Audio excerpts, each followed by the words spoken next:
Hello nation, and welcome back to the homestead. Well, today we're going to take you guys on a little bit of a field trip with us, and we're going to take you back to Dr. Jim's office here where I get my acupuncture on my hands, neck, and back.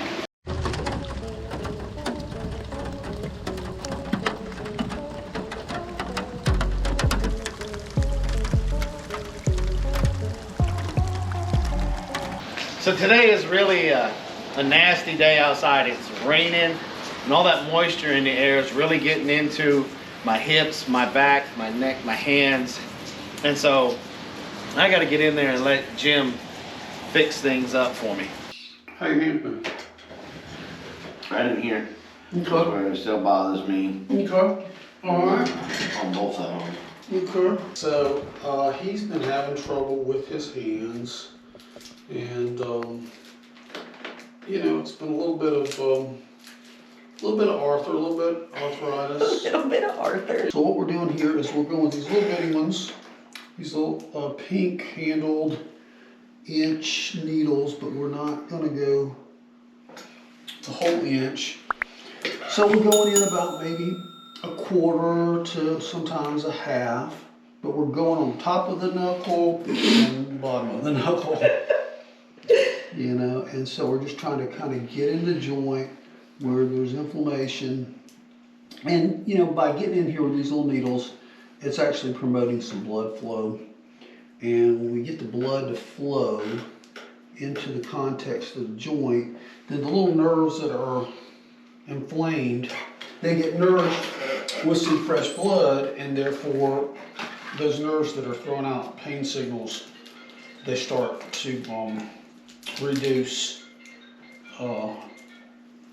in pain, and you know he begins to have better mobility with his hands and can do more work without pain. You know, traditional application is where you'd leave these in for an extended period of time, but I found out over the years that it's really more about hitting the right spot, getting to where you're supposed to get, rather than leaving them in extended periods, because that's the spot. And sometimes you'll feel them, you know.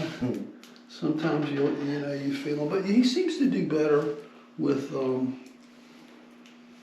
these treatments, you know.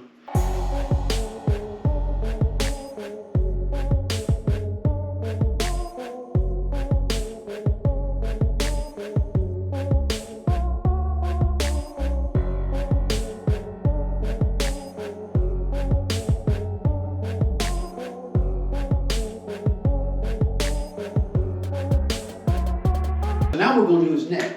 Sound like a plan? What Jason told me was that the other day he twisted his head and he felt a pop, and it really kind of concerned him. Well, he's got these ligaments in the back of his neck here, and over the years, maybe when he was in the Marine Corps, he may have took a really bad lick or two to his head, and that's probably what has created this long-term stuff. So what we're going to do is we're going to do a few points back here.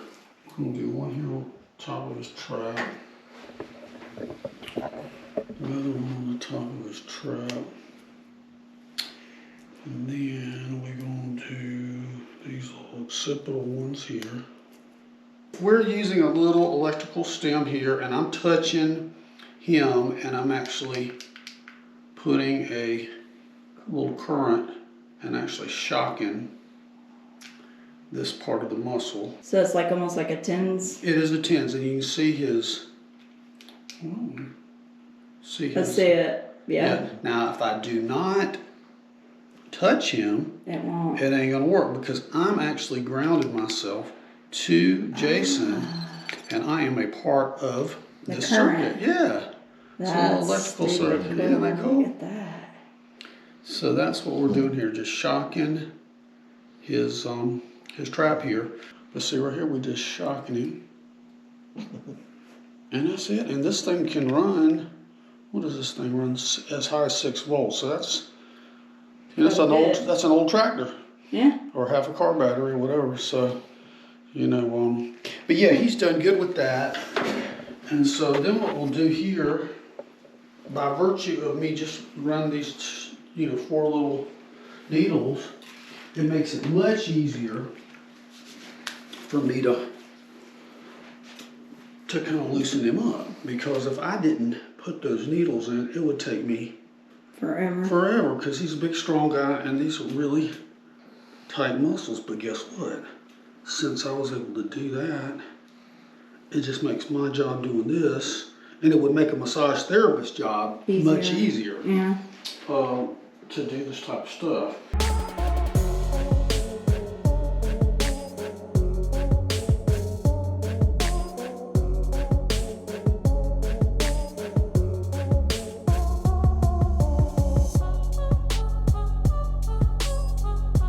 And then we'll just get him to stand up over here to the table like we did before.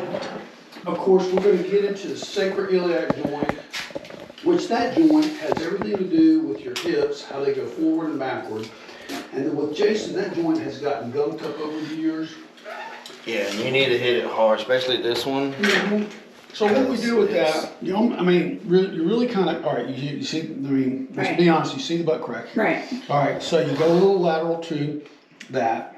And this doesn't always apply with everybody's different. Sometimes you got a hip that's jacked up higher than another hip. Mm-hmm. So if you really look at what's going on with Jason here, he definitely has this hip that's jacked up a little higher than the other hip. I see that. Okay. So that's telling me, what did he just say? He said that this right side's worse because this is more, binding. Gotcha.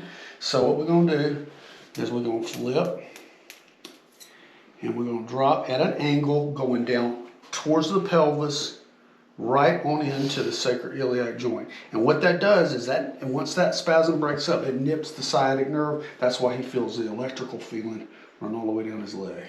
There it is. And so that, I know that looks kind of radical, and that's pretty neat because that's a 6-inch needle. So folks, don't do this at home. 6-inch needle, wow. Do not do this. That information. Do not do this at home. So anyway, same kind of deal. This is the side that's mostly affected. He's having the most problem with it. There it does. Now all the way, I nipped the nerve all the way down the leg. Now his legs are going to feel lighter. He's going to feel better. He'll be able to move better. And he'll be able to get on that tractor and get on the farm and just do all the work he needs to do without feeling so, jammed up. Mm-hmm. So folks, that's it. We done good today. That's awesome. All right. Thank you. Hope to see y'all next time. Next week. Bye-bye.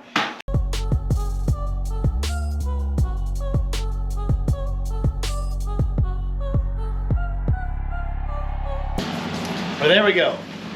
Praise the Lord for somebody like Dr. Jim. Now, Dr. Jim gave us a website to go look, to be able to link in the description. That way, if you guys want to try out acupuncture, you should be able to find an acupuncturist in your area. Do your due diligence though. Do the reviews, stuff like that. And if you have any questions, we'll also leave Dr. Jim's contact information in the description. So if you have questions that you should ask an acupuncturist before you go first visit, give him a call. Tell him you learned about acupuncture on our video, and he'll answer any questions or give you questions that you should ask your acupuncturist to make sure that you're getting one as good as Jim.